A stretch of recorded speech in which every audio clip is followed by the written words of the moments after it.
नमस्कार दोस्तों, आपका स्वागत है हमारे चैनल पे। आज हम बात करने जा रहे हैं ए बी सी डी और E of becoming rich in next 10 years. So A stands for artificial intelligence, B stands for biotechnology, C stands for cryptocurrency which is controversial, D stands for defence sector and E stands for energy and electric vehicles. तो चलिए बारी बारी से A B C D और ई को समझते हैं एक एक करके। The rapid rise of artificial intelligence ने सिर्फ इंडस्ट्रीज को ट्रांसफॉर्म नहीं किया है, बल्कि ग्लोबल वेल्थ डिस्ट्रीब्यूशन को भी ड्रामेटिकली रीसेप कर दिया है।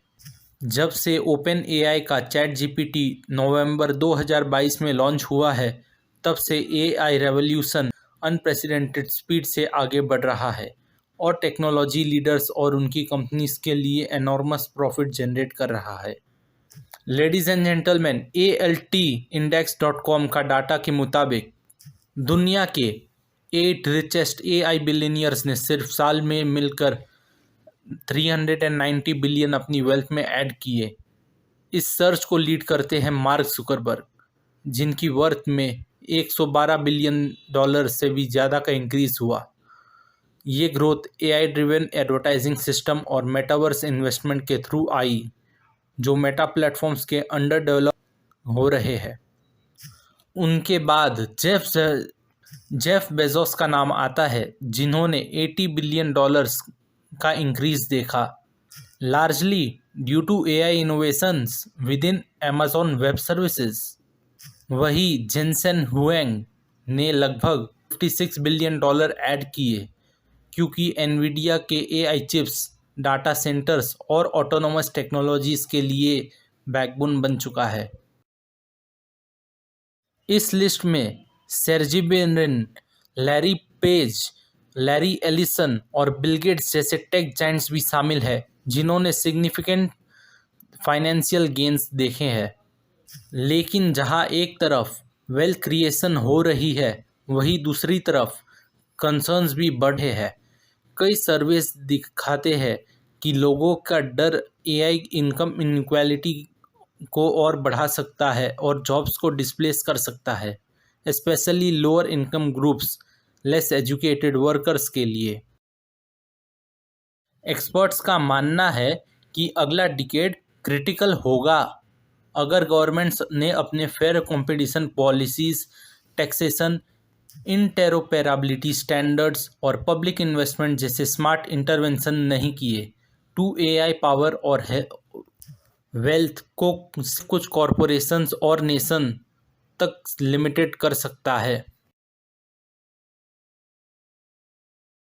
ग्लोबली एडवांस इकोनॉमीज जैसे यूनाइटेड स्टेट्स, सिंगापुर और डेनमार्क एआई एडॉप्शन के लिए बेटर प्रिपेयर्ड है, जबकि डेवलपिंग कंट्रीज इंफ्रास्ट्रक्चर और स्किल्ड लेबर की कमी की वजह से पीछे रह सकती है। आज एआई एक क्रॉसरोड्स पर खड़ा है।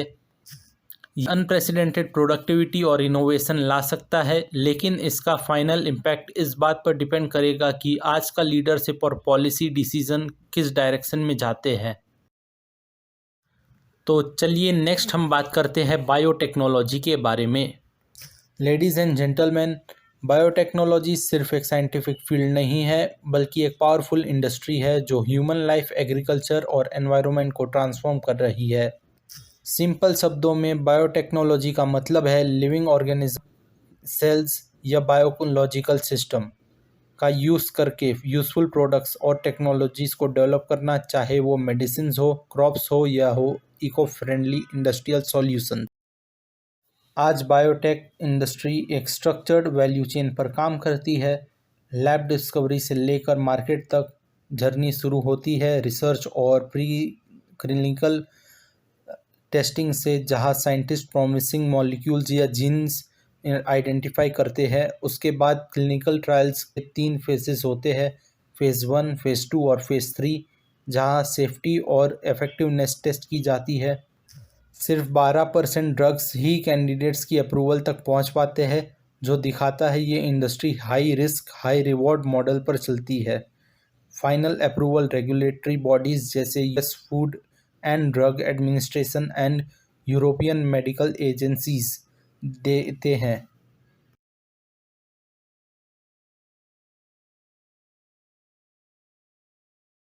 बायोटेक कंपनीज अकेली काम नहीं करती, वो सप्लायर्स पर डिपेंड करती है, जैसे थर्मो फिशर साइंटिफिक और एलिगेंट टेक्नोलॉजीज जो एडवांस लैब इक्विपमेंट प्रोवाइड करती है। क्लिनिकल रिसर्च के लिए CROs और मैन्युफैक्चरिंग के लिए CMOs का सपोर्ट लिया जाता है। ये इकोसिस्टम मिलकर इनोवेशन को मार्केट तक पहुंचाता है। इंडस्ट्री के मेजर सेगमेंट्स में medical therapeutics, diagnostics, agricultural biotechnology और इंडस्ट्रियल बायोटेक्नोलॉजी शामिल है। Health care biotech cancer, disease और वैक्सीन पर फोकस करता है। कोविड-19 के दौरान मॉडर्ना और बायोएनटेक ने mRNA वैक्सीन्स के थ्रू ग्लोबल इम्पैक्ट दिखाया। एग्रीकल्चर में जेनेटिकली मॉडिफाइड क्रॉप्स जैसे BT कॉटन यील्ड इम्प्रूव करते हैं, जबकि इंडस्ट्रियल बायोटेक बायोफ्यूल्स और इको फ्रेंडली एंजाइम्स डेवलप करते हैं। कस्टमर्स भी डाइवर्स है, hospitals, pharma companies, farmers, industrial manufacturers और गवर्नमेंट्स। ग्लोबल बायोटेक मार्केट 2023 में लगभग 1.5 ट्रिलियन तक पहुंच चुका है और 2030 तक डबल होने की एस्टीमेट है। आखिर में बायोटेक्नोलॉजी एक ब्रिज है साइंस और सोसाइटी के बीच। ये डिजीज से लड़ने, फूड सिक्योरिटी इम्प्रूव करने और सस्टेनेबल फ्यूचर बनाने में एक की रोल प्ले करता है। इनोवेशन, रेगुलेशन और कमर्शियलाइजेशन बैलेंस के साथ बायोटेक इंडस्ट्री फ्यूचर ग्रोथ और ग्लोबल डेवलपमेंट का स्ट्रॉन्ग पिलर बन चुकी है। तो चलिए अब नेक्स्ट की तरफ बढ़ते हैं। नेक्स्ट है क्रिप्टो करेंसी। क्रिप्टो करेंसी को अक्सर फ्यूचर का फाइनेंस कहा जाता है, लेकिन डिजिटल रेवोल्यूशन के साथ हाई अपॉर्चुनिटीज़ के साथ हाई रिस्क भी जुड़े हैं। क्रिप्टो करेंसी एक डिजिटल एसेट है जो ब्लॉकचेन टेक्नोलॉजी पर बेस्ड होती है। पॉपुलर एग्जाम्पल में बिटकॉइन और एथरम शामिल है। क्रिप्टो से अर्निंग करने के कई तरीके हैं। सबसे कॉमन मेथड है ट्रेडिंग, जहां लोग ट्रेडिंग करते हैं, जहां ट्रेडर्स लो प्राइस पर कॉइन खरीदते हैं और हाई प्राइस पर बेचते हैं।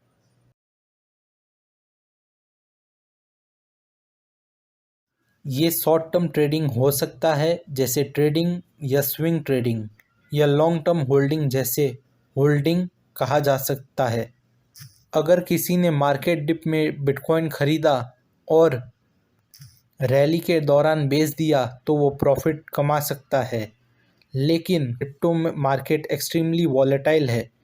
प्राइस स्विंग कभी भी हो सकते हैं, जैसे हैवी लॉसेस का रिस्क भी हो सकता है।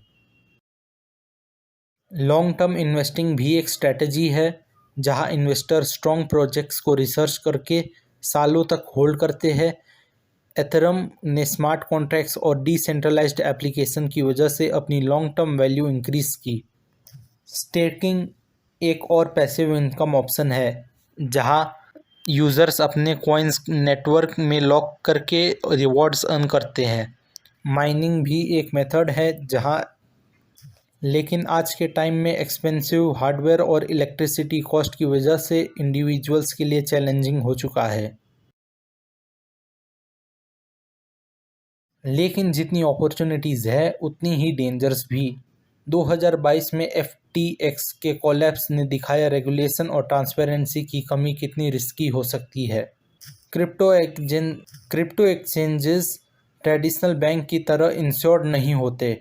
Cyber security threats, hacking, fishing scam और पोंजी स्कीम नए इन्वेस्टर को टारगेट करते हैं। अगर प्राइवेट की या रिकवर फ्रेज खो जाए तो फंड्स परमानेंट लॉस्ट हो सकते हैं। यहाँ पासवर्ड रीसेट का ऑप्शन नहीं होता। मार्केट मैनिपुलेशन भी एक कंसर्न है। लार्ज होल्डर्स, जिसे वेल्स कहा जाता है, बल्क बाइंग या सेलिंग से प्राइस इन्फ्लुएंस कर सकते हैं। रेगुलेटरी अनसर्टनिटी भी प्राइजेस को इम्पैक्ट करती है। इसलिए क्रिप्टो करेंसी में सक्सेस के लिए नॉलेज, पेशेंस, डिसिप्लिन और स्ट्रॉन्ग रिस्क मैनेजमेंट ज़रूरी है। हाई रिटर्न्स अट्रैक्टिव लग सकते हैं, लेकिन स्मार्ट इन्वेस्टर वही है जो सिर्फ उतना इन्वेस्ट करे जितना वो लूज़ करने के लिए प्रिपेयर्ड हो।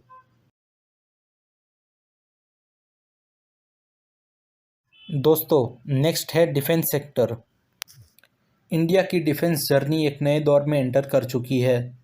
Since the launch of make in India under the leadership of prime minister Narendra Modi, Bharat ने अपनी सुरक्षा को सिर्फ मजबूत नहीं किया, बल्कि ग्लोबल डिफेंस मैन्युफैक्चरिंग लैंडस्केप में भी अपनी एक स्ट्रॉन्ग पहचान बनाई है। फाइनेंशियल ईयर 2023-24 में इंडिया का डिफेंस प्रोडक्शन 1.27 लाख करोड़ के रिकॉर्ड लेवल पर पहुंच गया है। साथ ही डिफेंस एक्सपोर्ट ने भी हिस्टोरिक माइलस्टोन अचीव किया, 23,622 करोड़ इन फाइनेंशियल ईयर 2024-25। सोचिए, 2013-14 में ये फिगर सिर्फ 686 करोड़ था। ये 34 टाइम्स ग्रो सिर्फ नंबर्स नहीं, बल्कि भारत की बदलती स्ट्रैटेजिक कैपेबिलिटी का प्रमाण है। एक वक्त था जब इंडिया हैवीली फॉरेन सप्लायर्स पर डिपेंडेंट था। आज सिचुएशन बिल्कुल अलग है।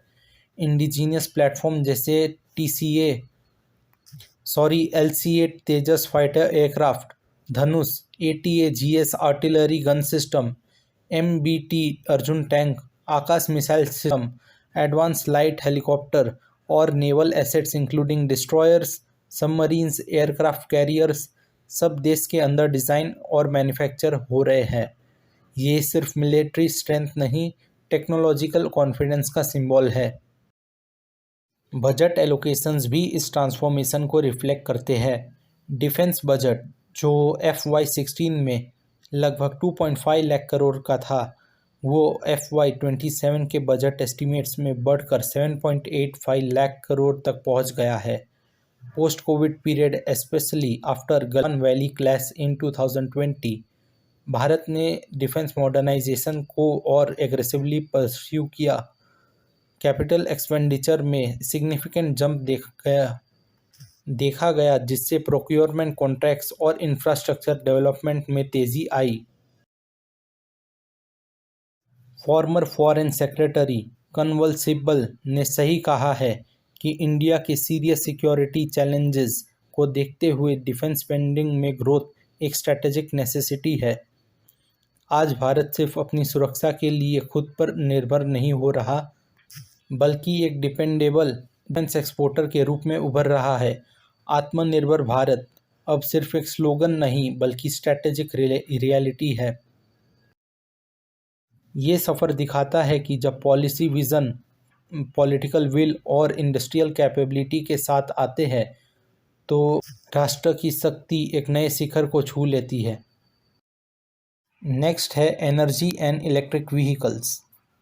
2025 रिन्यूएबल एनर्जी सेक्टर के लिए चैलेंजिंग साल रहा। ये न्यू टैक्स लेजिस्लेशन, जिसे commonly one big beautiful act या OBBA कहा जा रहा है, ने क्लीन एनर्जी टैक्स क्रेडिट्स को रोलबैक कर दिया और नए रेस्ट्रिक्शन इम्पोज किए। इसका डायरेक्ट इम्पैक्ट विंड और सोलर पाइपलाइंस पर पड़ रहा है, जहां इन्वेस्टमेंट फर्स्ट हाफ ऑफ 2025 में गिरकर 18% से गिरकर लगभग $35 बिलियन तक आ गए। लेकिन चैलेंजेस के बावजूद रिन्यूएबल ने US कैपिटल ग्रोथ में अपनी डोमिनेंस मेंटेन रखी। सितंबर 2025 तक 93% न्यू कैपेसिटी एडिशंस रिन्यूएबल्स से आए, जिसमें सोलर और स्टोरेज का कंट्रीब्यूशन 83% था। ये क्लियरली दिखाता है कि लॉन्ग टर्म डिमांड और स्ट्रॉन्ग बनी हुई है। अब फोकस शिफ्ट हो रहा है 2026 की तरफ। डेवलपर्स सेफ हार्बर प्रोविजंस का बेनिफिट लेने के लिए प्रोजेक्ट्स को फास्ट ट्रैक कर रहे हैं, ताकि टैक्स क्रेडिट्स सिक्योर किए जा सके before stricter FEOC foreign entity of concern sourcing rules implement. Fully implement हो।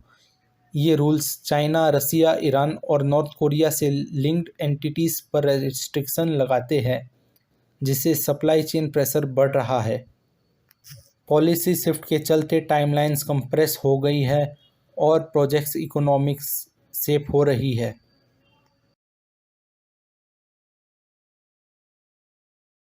डेलॉइट एनालिसिस सजेस्ट करता है कि 2026 से 2030 के बीच एनुअल एडिशंस 30 से 66 गीगावाट्स के रेंज में रह सकती है, जो प्री ओ ट्रिपल बी ए ट्रैजेक्टरी से काफ़ी कम है। इसलिए डेवलपर्स का मंत्र है build fast, stay flexible. Storage integration अब नेक्स्ट ग्रोथ ड्राइवर बन चुका है। Hyperscalers, large data centre operators 24/7 clean power की डिमांड को पुश कर रहे हैं। अक्टूबर 2025 तक यूएस स्टोरेज कैपेसिटी 37.4 गीगावाट तक पहुंच चुकी थी और solar plus storage project aggressively expand हो रहे हैं। बैटरी स्टोरेज अब एनर्जी आर्बिट्रेज, कैपेसिटी पेमेंट्स और हाइब्रिड रेवेन्यू मॉडल्स के थ्रू स्टेबल रिटर्न्स को जनरेट कर रहा है। साथ ही एआई और डिजिटल टूल्स ऑपरेशनल एफिशिएंसी को रीडिफाइन कर रहे हैं, प्रेडिक्टिव मेंटेनेंस, रेवेन्यू ऑप्टिमाइजेशन और वर्कफोर्स प्रोडक्टिविटी में सिग्निफिकेंट गेन्स ला रहे हैं। 2026 का रोड मैप क्लियर है। Accelerate deployment, diversify supply chains, invest in रिसिलेंस और एम्ब्रेस डिजिटल ट्रांसफॉर्मेशन। आखिरकार रिन्यूएबल का फ्यूचर सिर्फ स्पीड नहीं कर रहा, बल्कि एगिलिटी और स्टैटिक डिसिप्लिन पर डिपेंड कर रहा है। By balancing pace with resilience, the sector can continue building a cleaner, stronger and more secure energy system beyond 2026।